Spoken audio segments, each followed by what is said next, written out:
இன்னொரு காலத்துல ஒரு ஊர்ல ரங்கநாதன் சீதான்னு ஒரு வயதான தம்பதிங்க இருந்தாங்க. அவங்களுக்கு சாந்தி சூரின்னு 2 பசங்க இருக்காங்க. ரங்கநாதன் விவசாய தொழில் செஞ்சிட்டு வந்தாரு. எங்கடி உன் பையன் சூரி? ஆளை கண்ணிலேயே பார்க்க முடியல.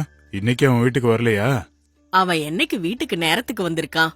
இன்னைக்கு வரத்துக்கு நண்பர்களோட நேரங்காலம் பார்க்காம சுத்திட்டு இருப்பான். தோளுக்கு மேல வளர்ந்த பையன் வீட்டுல இருக்கிறப்ப கூலிக்காரங்களை வச்சு காட்டு வேலை பார்க்க வேண்டியதா இருக்கு. இவன் எப்ப மாறுவான்னு தெரியலையே. இது வரைக்கும் நீங்க 1000 தடவைக்கு மேல சொல்லிருப்பீங்க. அவங்கிட்ட ஏதாவது ஒரு மாற்றம் இருக்கா? என்னமோமா, நான் இருக்கிறதுனால இவனுக்கு ஒண்ணுமே தெரியல. நான் இல்லாம போனா இவன் என்ன பண்ணுவானோ? காசு பணம் ஏதாவது வாங்கிட்டு போனானா? பணம் இல்லனா இவனோட நண்பர்கள் இவனை கிட்ட கூட சேர்த்திக்க மாட்டாங்க. காலையில போறதுக்கு முன்னாடி 20 ரூபாய் வாங்கிட்டு போனான். பட்டணத்துல ஏதாவது சினிமாவுக்கு போயிருப்பான். அவன் வந்துடுவான். நீங்க முதல்ல சாப்பிடுங்க. இது இப்படி இருக்கும்போது அர்த்தராத்திரி நேரத்துல சூரி வீட்டுக்கு வராரு. சரிடா வேணும், நீ கிளம்பு, நாம நாளைக்கு பாக்கலாம். நாளைக்கு பெரிய ஆட்டம் ஆட போறாங்களாம். பட்டணத்துல காசு நிறைய இருக்கிறவனுக்கு தான் ஆடுவாங்க. சீக்கிரம் போகணும். குறைஞ்சது 100 ரூபா இருந்தாதான் ஆட்டத்துக்குள்ளாரையே சேர்த்துக்குவாங்களாம். 100 ரூபாவா? 100 ரூபாய்க்கு எங்கடா போறது? எங்க அப்பா கிட்ட கேட்டனா வாய்க்கு வந்தபடி திட்டுவாரு. அதெல்லாம் வேணாம், நம்ம ஊர்லயே ஆடலாம். 20 ரூபா எடுத்துட்டு வரேன். எத்தனை நாள் தாண்டா இப்படி சின்ன சின்ன ஆட்டமே ஆடிட்டு இருக்கிறது? ஒரு நாள் பெரிய ஆட்டத்துல ஜெயிச்சோன்னா ஒரே நாள்ல 500 ரூபா சம்பாரிச்சிடலாம்டா. 500 ரூபாவா? ஆனா தோத்து போயிட்டா கொண்டு போன 100 ரூபாவும் போயிடுமேடா. உன் இஷ்டம். 500 ரூபா சம்பாதிக்கிறதுக்கு வழி சொல்லிட்டேன். உனக்கு சம்பாதிக்கணும்னு ஆசை இருந்தா வா. நாளைக்கு நம்ம பட்டணத்துக்கு வரோன்னு இப்பயே அவங்கள்ட்ட சொல்லி வச்சுட்டேன். சரி சரி, நான் எப்படியாவது போய் 100 ரூபா புரட்டிட்டு வரேன். நீ கிளம்பு. நாளைக்கு காலையில அந்த சின்ன கோயில் கிட்ட வந்துரு. 2 பேரும் ஒன்னா போயிடலாம். இப்படி சூரி சூதாட்டத்துக்கு அடிமையாகி கஷ்டப்படாம எப்படி பணத்தை சம்பாதிக்கலாங்கிற யோசனையிலேயே இருப்பாரு. இதுக்காக அவரு வீட்ல நிறைய தடவை தான் அப்பா வச்சிருக்கிற பணத்தை தெரியாம எடுத்துட்டு போய் சூதாட்டம் ஆடிக்கிட்டு இருப்பாரு. எல்லாம் நல்லா தூங்குறாங்க. நான் வந்தது யாருக்கும் தெரியாது. இந்த கிழமை பணத்தை எங்க வச்சிருக்கான்? ஒரு இடத்துல தினமும் வைக்க மாட்டான். ஏதோ இங்க வச்சிருக்காரு. ஆஹா, 100 ரூபா தேனோ 200 ரூபா கிடைச்சிருக்கு. இத நேரா எடுத்துக்கிட்டு கோயிலுக்கு போய் அங்கேயே படுத்து தூங்கிட்டு காலையில வீட்டுக்கு வரலாம். அப்பதான் நான் இப்ப வந்ததே அவங்களுக்கு தெரியாது. இப்படி சூரி வீட்டுக்குள்ள வந்து பணத்தை எடுத்துட்டு போன விஷயம் இவங்களுக்கு தெரியாது. அடுத்த நாள் காலையில நான் பட்டணத்துக்கு போய் உரமும் மருந்து வாங்கிட்டு வரேன். அந்த மரப்பெட்டிக்கு மேல 200 ரூபா வச்சிருக்கேன். போய் எடுத்துட்டு வா சீதா. இருங்க, போய் எடுத்துட்டு வரேன். என்னது, மரப்பெட்டிக்கு மேல எதுவும் பணம் இல்லையே? எங்க வச்சு மறந்து போனாரோ? எங்கெங்க பணத்தை காணோம்? என்னடி இது? இங்கதாண்டி நான் பணத்தை வச்சேன். எனக்கு நல்ல ஞாபகம் இருக்கு. இந்த பாத்திரத்தை கீழே தான் வச்சேன். அப்ப எங்கெங்க வச்சீங்க? 1 2 200 ரூபான்னு சொல்றீங்க. எங்க போயிருக்கோம்? அப்ப திருடிட்டு போயிருப்பாங்கறியா? அது சரி, நம்ம சூர்யா நேத்து ராத்திரி வீட்டுக்கு வந்தானா? அவன் வீட்டுக்கு வரலங்க. நேத்து அர்த்தராத்திரி வரைக்கும் நான் முழிச்சிட்டு தான் இருந்தேன். ஏதோ திருடன் தான் திருடிட்டு போயிருப்பான். ஐயோ, இப்ப உரமும் மருந்து வாங்கணுமே. எடுத்து வச்ச அந்த 200 ரூபாயும் தொலைஞ்சு போச்சு. சரி, இப்ப என்ன பண்றது? அந்த பெட்டியில இருந்து ஒரு 200 ரூபாய் எடுத்து கொடு. என்னங்க இப்படி ஆயிடுச்சு? ஏண்டா சூரி, இங்க இருந்த 200 ரூபாவை நீ எடுத்தியா? நான் இதுக்கு 200 எடுக்க போறேன். நானே இப்பதான் வரேன். அம்மா, என்னாச்சு? உங்க அப்பா 200 ரூபாய் மரப்பெட்டி மேல வச்சிருந்தாரா? அது இப்ப காணோம். நீ ஏதாவது எடுத்துட்டு போனியான்னு தான் நான் உங்ககிட்ட கேக்குறேன். நேத்து ராத்திரி முழுக்க நீ வீட்டுக்கே வராம எங்கடா போன? எனக்கு ஓ மேலதான் சந்தேகம். நீ தானே அந்த 200 ரூபாய் பணத்தை எடுத்த? இங்க பாருமா, நான் தான் வீட்டுக்கே வரல. அப்புறம் எப்படி பணத்தை எடுத்திருப்பேன்? அப்படியே எனக்கு பணம் வேணும்னாலும் நான் கேட்டுதான் வாங்கியிருப்பேன். இப்படி திருட்டு வேலை செய்ய மாட்டேன். ஆமாங்க, அவன்லாம் அப்படி பண்ண மாட்டான். அவனுக்கு இந்த திருடுற பழக்கம்லாம் கிடையாது. சரி, யாரோ திருடன் தான் திருடிட்டு போயிருப்பான். நீங்க சீக்கிரம் போயிட்டு வந்துடுங்க. நம்ம பொண்ணை பாக்குறதுக்காக மாப்பிள்ளை வீட்டுக்காரங்க மதியம் வந்துடுவாங்க. இந்த 200 ரூபாய் எடுத்துட்டு போய் பிரகாஷ் ஐயா கிட்ட நான் கொடுத்தேன்னு சொல்லி பொருள் வாங்கிட்டு வா. ஐயோ, இன்னைக்கெல்லாம் போக முடியாது. வேணா நாளைக்கு போறேன். இன்னைக்கு நிறைய வேலை இருக்கு. நான் குளிச்சுட்டு உடனே கிளம்பணும். அப்படி என்ன ஐயாவுக்கு முக்கியமான ராஜகாரியம் இருக்கு?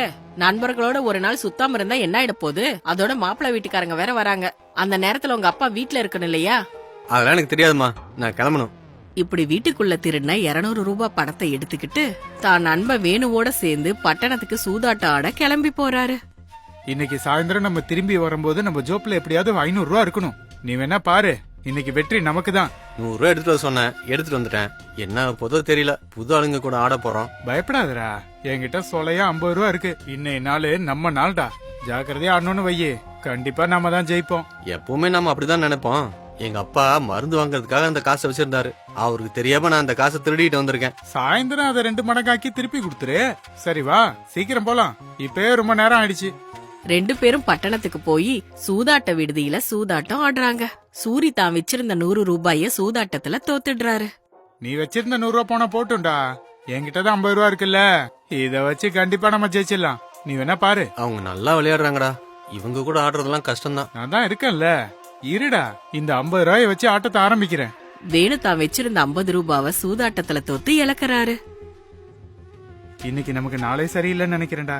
மொத்த பணத்தையும் இழந்துட்டோம்டா. நூல் இழையில போயிடுச்சு. ச்சே, இல்லன்னா நான் தான் ஜெயிச்சிருப்பேன். சரி, என்கிட்ட இன்னொரு 100 ரூபா இருக்கு. இதை வச்சுக்கிட்டு கொஞ்சம் ஜாக்கிரதையா ஆடலாம். என்ன, இன்னொரு 100 ரூபா வச்சிருக்கியா? சரி வா, இத வச்சு கண்டிப்பா நம்ம 500 ரூபா சம்பாதிக்கிறோம். விட்டது எல்லாத்தையும் திரும்ப பிடிச்சிடலாம். இந்த முறை கண்டிப்பா ஜெயிச்சாகணும். இல்லன்னா நம்ம கிட்ட ஒரு நயா பைசா இருக்காது. பயப்படாதடா, எத்தனை தடவை தோத்துருக்கோம், ஒரு தடவை ஜெயிக்க மாட்டோமா? வா ஆடலாம். மிச்சம் இருந்த பணத்தை வச்சு சூதாடின 2 பேரும் தான் கையில இருந்த மொத்த பணத்தையும் இழந்துட்டு ஏமாற்றத்தோட நிக்கிறாங்க. முதல்ல போன 100 ரூபாயோட நம்ம நிறுத்திருந்தோம்னா நமக்கு ஒரு 100 ரூபா மிச்சமா இருக்கும். இப்ப பாரு, 1 ரூபா கூட இல்லாம எல்லாத்தையும் இழந்துட்டோம். ஊர்லயே ஆடி இருந்தா நல்லா இருந்திருக்கும். பட்டணம் வரைக்கும் கூட்டிட்டு வந்துட்ட. நான் மட்டும் என்ன தோத்து போயிருவோம்னு நினைச்சேனா என்ன? என்னோட 50 ரூபாயும் தான் ஆட்டத்துல போயிருச்சு. மொத்தமா நாம இன்னைக்கு 250 ரூபாய் இழந்துட்டோம். இனி பட்டணம் பக்கமே வரமாட்டோம்டா. நானும் அப்படிதான்டா நினைக்கிறேன். இனி இந்த பக்கமே வரக்கூடாதுடா. இப்படி மொத்த பணத்தையும் சூதாட்டத்துல இழந்துட்டு சாயந்தரம் வீட்டுக்கு வந்து சேர்றாரு சூரி. எங்கடா போயிருந்த? உன் தங்கச்சி பார்க்க மாப்பிள்ளை வீட்டுக்காரங்க வந்திருந்தாங்க. சம்பந்தம் உறுதி ஆயிடுச்சு. கல்யாணத்துக்கு இன்னும் 1 வாரம் தான் இருக்கு. இந்த வாரம் முழுக்க நீ வீட்லயே இருந்து கல்யாண வேலையில நீ தான் பாத்துக்கணும்.